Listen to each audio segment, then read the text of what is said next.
A função do cunhadismo na sua nova inserção civilizatória foi fazer surgir a numerosa camada de gente mestiça que efetivamente ocupou o Brasil. É crível até que a colonização pudesse ser feita através do desenvolvimento dessa prática. O cunhadismo possibilitou a formação da população mestiça que povoou o Brasil e a construção das primeiras vilas. Entretanto, a prática era acessível a todos os europeus que chegavam aos solos tropicais. Em pouco tempo, Portugal via sua conquista ameaçada por holandeses, franceses, ingleses e alemães que saíam daqui com navios carregados com pau-brasil, pele de onça e outras riquezas naturais. E foi visando preservar seus interesses que, em 1532, a coroa portuguesa implantou as capitanias hereditárias.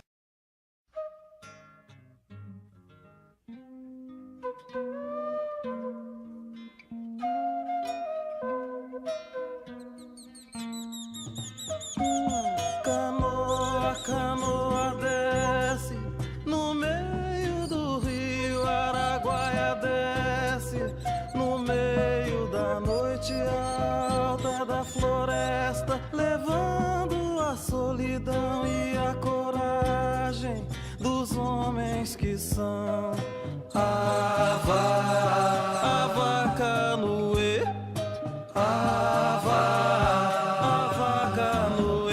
Avacanoeiro prefere as águas. Avacanoeiro prefere o rio. Avacanoeiro prefere os peixes. Avacanoeiro prefere remar.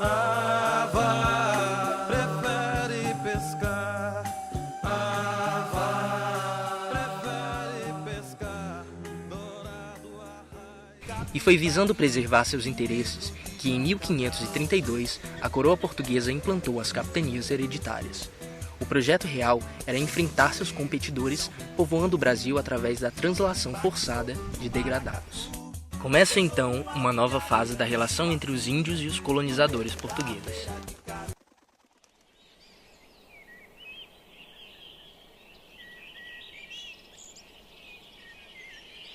Simultaneamente, no Nordeste açucareiro ia surgir uma nova formação de brasileiros. Compostos originalmente por mamelucos ou brasilíndios, gerados pela mestiçagem de europeus com índios, logo se desdobrou pela presença precoce e maciça de escravos africanos. Inclusive umas contadas mulheres que passaram a gerar mulatos e mulatas que já nasciam proto-brasileiros por carências, uma vez que não eram assimiláveis aos índios, aos europeus e aos africanos e seus mestiços.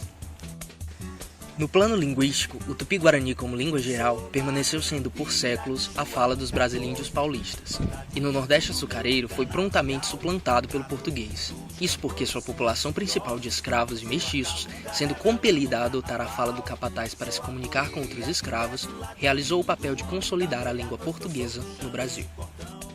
Predominou, portanto, até o século XVII a escravidão indígena no território brasileiro. Custando uma quinta parte do preço de um negro importado, o índio cativo se converteu no escravo dos pobres, numa sociedade em que os europeus deixaram de fazer qualquer trabalho manual. Toda tarefa cansativa, fora do eixo privilegiado da economia de exportação, que cabia aos negros, recaía sobre os índios. Os índios, abundantes no território recém-descoberto, eram a única mão de obra alcançável neste momento pelos lusitanos. Toda a riqueza da capitania paulista era gerada pelo usufruto das mãos indígenas. Os portugueses buscavam tribos escravizáveis nos arredores de suas propriedades. Uma vez escravizados, os indígenas eram explorados no que tange seu trabalho braçal e eram seres vendáveis para outras capitanias. Com o passar do tempo, porém, o número de índios escravizados foi diminuindo. Os portugueses então perceberam que necessitavam partir em busca de novas ferramentas de trabalho.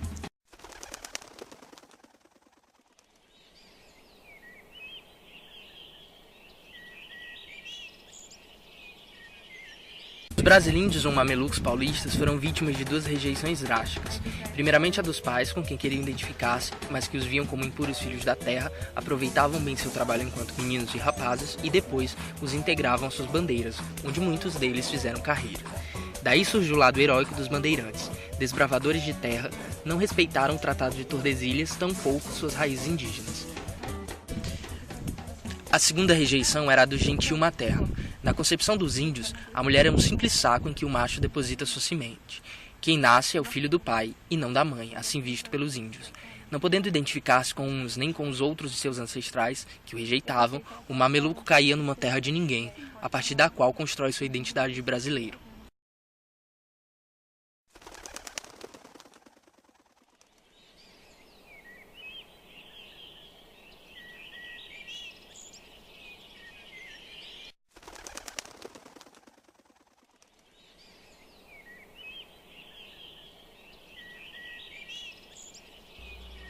Trazido para ser explorado na produção açucareira, o negro viu sua cultura ser engolida pela protocélula luso-tupi que já se encontrava presente no Brasil, e a ela teve que se adequar.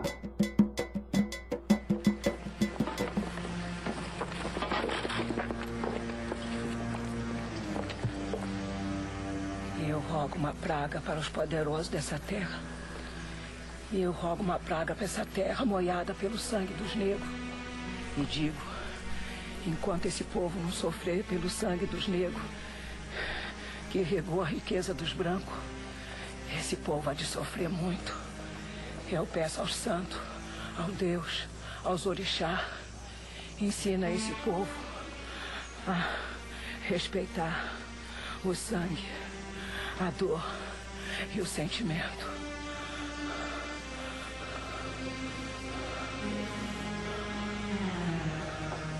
Agora pode matar eu, a minha alma de viver eternamente.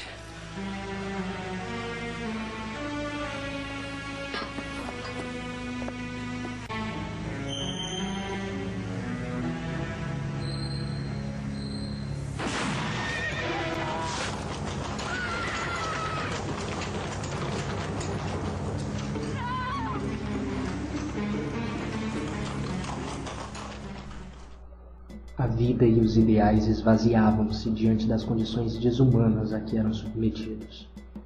Tratados como animais de carga, havia praticamente duas saídas para os escravos: a tentativa muitas vezes frustrada de fuga ou a morte.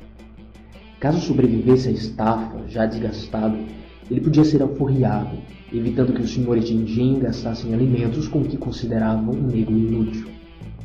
Não conheciam amor, família, sexo. Sofriam chicotadas preventivas e punitivas, 300 para matar, 50 diárias para deixar viver no sofrimento.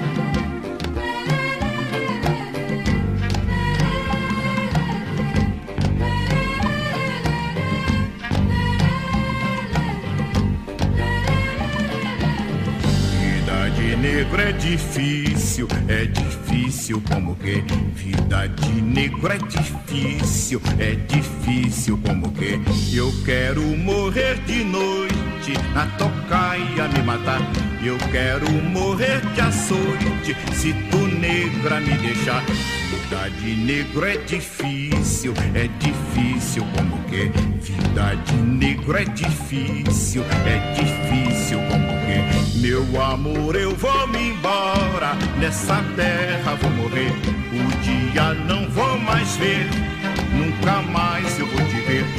Vida de negro é difícil como que vida de negro é difícil como que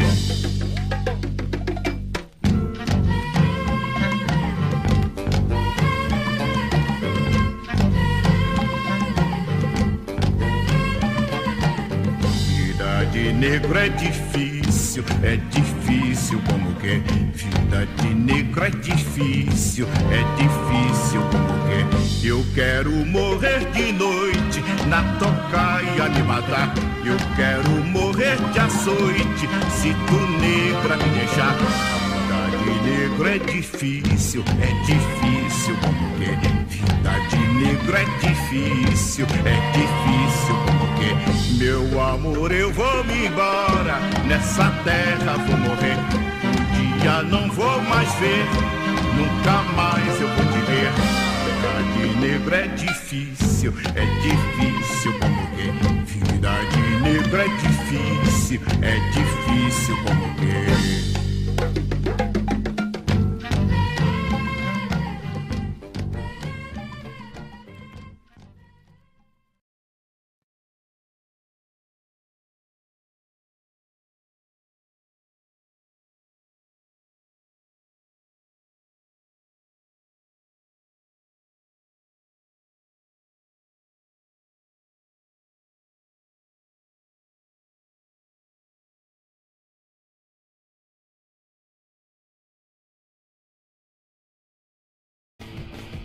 Os núcleos urbanos saíram de uma realidade baseada no cunhadismo, tornando-se complexos conforme ocorria o desenvolvimento de uma identidade étnica, surgimento de uma língua geral, o Nigatu, o crescimento populacional e as alterações econômicas. Para unir essa população havia autoridades responsáveis pelos poderes político, econômico e religioso. Os de importância política eram os funcionários da corte responsáveis pela burocracia colonial, governo civil e militar. O poder econômico estava nas mãos dos agentes de casas financeiras e comerciantes. O religioso com os jesuítas. Essas autoridades faziam parte de uma elite erudita e eram responsáveis por espalhar a cultura portuguesa. O brasileiro, como afro-brasileiro, existia numa terra de ninguém, etnicamente falando. E é a partir dessa carência essencial, para livrar-se da ninguém-dade de não índios, não europeus e não negros, que eles se veem forçados a criar sua própria identidade étnica, a brasileira. E no Brasil, se pode falar de uma etnia nova operativa. Quando é que surgem brasileiros, conscientes de si, se não orgulhosos de seu próprio ser, ao menos resignados com ele?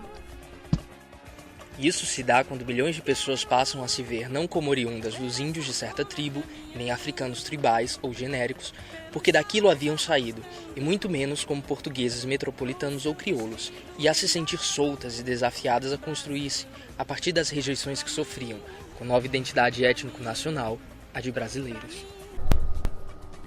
A historieta clássica, tão querida dos historiadores, segundo a qual os índios foram amadurecendo para a civilização de forma que cada aldeia fosse se convertendo em vila, é absolutamente inautêntica.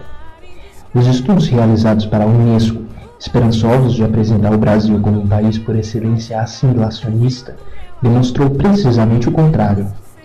O índio é irredutível em sua identificação étnica, tal como ocorre com o cigano ou com o judeu. Mais perseguição só os afunda, mais convictamente dentro de si mesmos. Cândido Rondon foi o pioneiro no estabelecimento do princípio, só hoje reconhecido internacionalmente, do direito à diferença. Em lugar da fofa proclamação da igualdade de todos os cidadãos, os rondonianos dizem que, não sendo iguais, essa igualdade só serviria para entregar os índios a seus perseguidores. O que cumpria era fixar normas de direito compensatório, pelo qual os índios tinham os mesmos direitos que os brasileiros, de ser eleitor, de fazer serviço militar, por exemplo. Mas esses direitos não podiam de ser cobrados como deveres. Estima-se que o tráfico de escravos lucrava metade dos valores das produções de açúcar e depois de ouro. Não há como calcular precisamente a composição da população escrava por sexo e idade. Não há uma quantidade suficiente de registros para que possamos afirmar nada com certeza. Temos então que nos contentar com suposições e ideais vagos. Estima-se que o número de mulheres para homens nos navios negreiros era de 1 para 4. Na cidade do Rio de Janeiro, porém, tinha-se um número igual de homens e mulheres negros. Por que isso? Supõe-se que tal porcentagem se deve às negras roubadas, artigos de luxo para senhores de escravos e capatazes. Essas negras moravam muitas vezes na casa grande. Algumas se tornavam amas de leite ou mucamas e tinham filhos com os senhores. Suas filhas, mulatas, por sua vez também se tornavam criadas da casa. A mulher negra apenas seria disponível ao homem negro para reprodução e geração de crioulos se a senhora da casa se enciumasse e a mandasse embora para as plantações e minas. Teve-se a ideia de montar fazendas de criação de escravos. Ela, porém, não durou muito.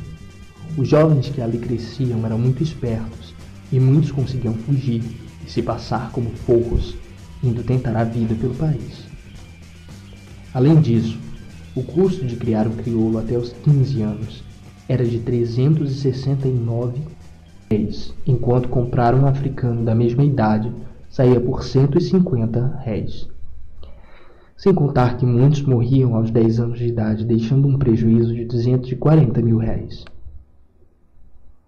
Por último, fez-se a consideração de que os crioulos eram menos robustos que os africanos, os últimos aguentando trabalhos mais pesados e por mais tempo, além de poderem trabalhar até os 60 anos, enquanto os crioulos ficavam inválidos aos 50. Levando em conta tais fatores, a ideia de fazendas de criação de escravos foi deixada para trás, e o tráfico negreiro continuou lucrando enormemente por 3 séculos.